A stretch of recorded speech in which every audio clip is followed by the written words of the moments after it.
il a misé tous ses espoirs sur elle. Éleveur de vaches allaitantes en Auvergne-Rhône-Alpes, Philippe, 54 ans, était impatient de montrer son exploitation à Florence. Elle était la seule à lui avoir écrit et leur rencontre au speed dating l'a confirmé, il y a moyen que ces deux-là s'entendent. À ceci près qu'un arrivant, la prétendante ne prétendait plus à rien, ni faire connaissance, ni faire les frais de la conversation. Prince charmant. Routinier même déconvenu chez Cathy, viticultrice en Loire-Atlantique, qui a bien du mal à échanger avec François, qu'elle avait décidé d'inviter seule. Je ne voulais pas qu'il ait de concurrent alors que j'avais déjà une préférence pour lui, explique-t-elle. Mais alors qu'elle vit à 100 à l'heure, elle s'est vite aperçue que son prince charmant aimait la routine. Le premier soir, j'aurais aimé qu'on prenne le temps de discuter, mais il est allé s'enfermer dans sa chambre. Le deuxième jour, il a encore prétexté être crevé. J'ai vraiment été déçu. Si est-il vrai que je comptais beaucoup sur cette rencontre. À la recherche du bouton on ou off. Même déception chez Philippe. Au speed dating, elle ressemblait à sa lettre mais aujourd'hui, plus rien ne correspond.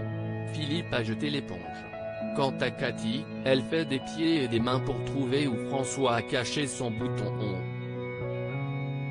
Pendant ce temps en Occitanie, Paul-Henri chercherait plutôt le bouton off pour endiguer l'énergie de Maïté. Prétendante surprise dont la lettre était arrivée hors délai, la Biterroise était décrite par Karine Le Marchand comme cochant toutes les cases. Ce que Paul-Henri avait confirmé en l'invitant à la ferme. L'arrivée de Maïté au speed dating a été une belle surprise. Même si je n'avais pas de petite étincelle, je me disais qu'elle pourrait être la bonne si elle était capable de se calmer un peu, raconte l'éleveur catalan. Yin et Yang ingérable Jean-Claude, céréalier du centre Val-de-Loire, tient le même raisonnement. Quand j'ai choisi d'inviter Danélie, la volcanique colombienne, note de la rédaction, je me suis dit qu'elle s'était peut-être donnée à fond au speed dating. J'ai tablé sur le fait qu'elle serait plus calme une fois à la ferme. Autre erreur d'appréciation, penser qu'une égalité de traitement évite les rivalités. Quand vous invitez le yin et le yang à la même table, c'était ingérable, reconnaît Jean-Claude.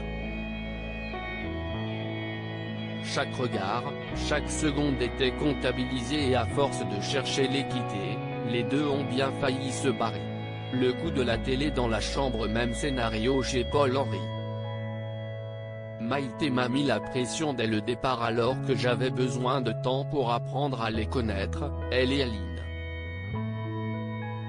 Pour ne pas spoiler l'heure, nous vous laissons découvrir si Paul-Henri a réussi à calmer le jeu. Quant à Jean-Claude, le coup de la télévision qu'elle a exigé d'avoir dans sa chambre a été déterminant. Je me suis dit que si elle était vraiment là pour trouver un homme et que la télé restait fondamentale, elle aurait d'autres caprices à gérer plus tard. CQFD.